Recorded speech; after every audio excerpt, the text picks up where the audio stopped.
Welcome to Plantified, because growing should be for everyone. Today here at Plantify we talk about all the different equipment you need, so stick around to not miss anything. The first thing I'd like to mention, of course, is very essential. It's a grow lamp and something like that. If you don't know what kind of grow lamp you need or what grow light in general is necessary, then watch our two other videos, they will help you out. But the grow lamp is not everything you need.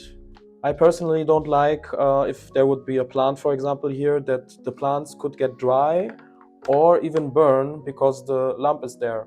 So what I like to do in my grow systems, I'm using some protection glass so that I have a small gap between the lamp and the glass and the plants cannot get hurt anymore.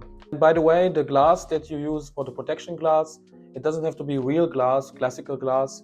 It could also break in that case. So I prefer using some synthetic glass. Yeah, it has to be just such that not too much light is getting absorbed, that visible light can go through the glass. Next up is some configurable timer, and it's important that at least you can adjust it to work minute to minute. If you like some more modern approach, because these timers, there are a lot of models, then I can recommend something like this. This is a smart plug that is also Wi-Fi based, and you can change your configuration remotely. Another important thing that you might want to consider is a power sensor. And if you don't know what it does or how to use it, just watch one of our videos about grow light and you will be more enlightened. Of course, at the center of all this equipment is some plant that you want to keep healthy. And plants need, as everyone knows, water. But is water really enough? I think we have to do more than that. If you want to grow hydroponically and you don't use earth, then you of course also you need some fertilizer. And to have some fertilizer, we start of course with a bucket full of water. It's 5 liters in here. And what we want to do is add some fertilizer to this water before we give it to the plant. Read your instructions carefully, and it says in this instruction that I should use half the cap. So I'm doing that. And after we fill this fertilizer in the bucket, we also want to measure, of course, if the EC value, the electrical conductivity, this is a number that helps you to know if the right amount of fertilizer is within the nutrition solution. With this EC meter, for example, you can get one like this. It has a nice hold button that you can use to show people the measurement, just like I'm doing now. And you can use the number on your EC meter to see if you are in the right range, because plants of different age need different EC values. And you don't need only this EC meter. Actually, the food is not ready yet for the plants. You need also to adjust the pH value. So you will need a pH meter. They look quite similar, but trust me, they are different. We are going to test this one out as well. I'm turning it on. I'm holding it into the solution and pressing again the hold button, that I can show you that we have a pH value of 7. So as we saw, we have a pH of 7, which is still too high. And if you remember our other video, then you know already that a pH between 5.5 and 6.5 is desired.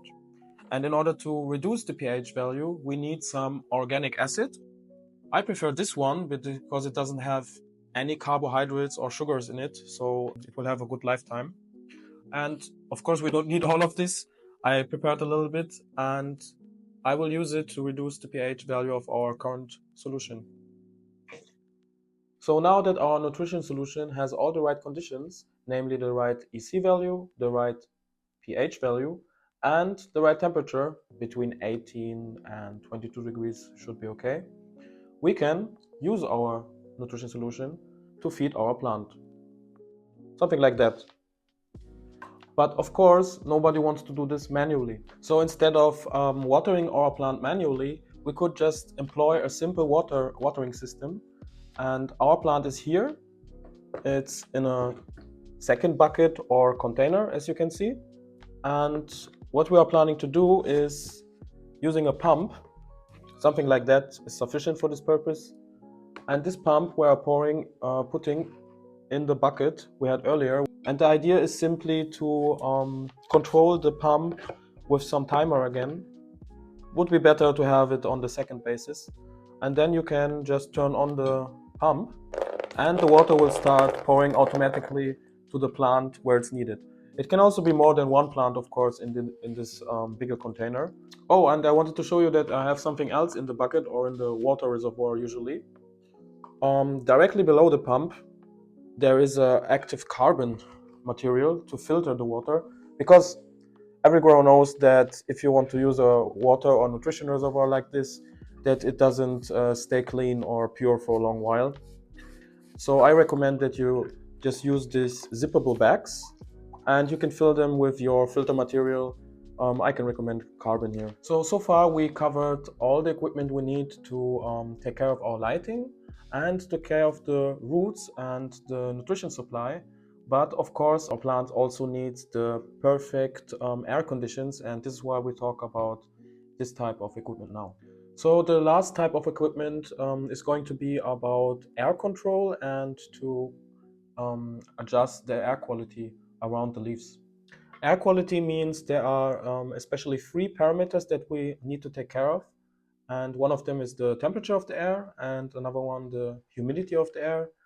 When it comes to humidity, a lot of people like spraying manually. If you don't want to spray manually, we can recommend a humidifier. And you want to keep the humidity level around 50 to 70% relative humidity. And especially in closed systems, you might need one of these because there is not enough air circulation. Plus the lamp might generate some heat, and this will automatically reduce the humidity levels within your chamber. By the way, if you need better air circulation, you might want to consider getting one of these ventilators. But the ventilators are not so helpful when it comes to cooling your air. If you need a cooling system, we can advise something else. So your ventilator might still be useful to cool the lamp directly or to take care of some hotspots. But if the whole air in general has to be cooled, or your system in the grow chamber, then we can recommend that you use something like that, which is a PC cooler basically, but you can use it to connect it with some pump, and the pump should be in some water reservoir, cold water reservoir, possibly with some ice even, and then you should get the effects that you need. But of course, in order to monitor your cooling system and whether it performs as you expected, you should get one of these infrared cams that are compatible with phones, and they are quite easy to use, and I'm very happy just in general to see how my grow system is doing, just like in this mini videos here. And they are also very essential when it comes to measuring the plant temperature itself, because the other measurement devices you have might measure liquids, might measure air temperature, but in order to know what the plant really is experiencing when it comes to temperature, you need infrared cam. Naturally, your humidifier or dehumidifier, even if you need one, and your cooling system, they should not be turned on all the time. You will need a hygrostat and thermostat, something like that, with two sockets that you can control the humidity and the temperature respectively. They come usually with a temperature sensor and a humidity sensor as well. So you will also be able to monitor these two values in general. And last but not least, and maybe for more ambitious growers, and certainly nice to have, is a CO2 tank or some other CO2 supply system. If you get one, make sure that you get one that you can control also by electricity. Again, you would need a timer here because plants don't need CO2 for photosynthesis during the night. So keep your CO2 supply on during the day. And if you want to make sure that your plants are getting the CO2 that they actually need, you should use a CO2 sensor. This one also measures the humidity and the temperature, and it's more for air temperature and humidity, but still nonetheless the most important number here is the CO2. If you're interested how to calibrate your CO2 supply system together with some sensor like that, tell us in the comments, then we will also do a video about that as well. Of course you need this CO2 steel bottle that I just showed, but you also need to fill it with the right ingredients. Here is ingredient number 1, citric acid, and here is ingredient number 2, which is baking soda. And if you want to mix them in the right amount and in the right portions, for sure you also need a scale. So that's it for today, and we hope that this video was helpful for you. Write in the comments what kind of equipment you are using, and we will also compile a PDF file for you where all the different equipment that we mentioned today is listed. So don't forget to subscribe, and thank you for watching Plantified.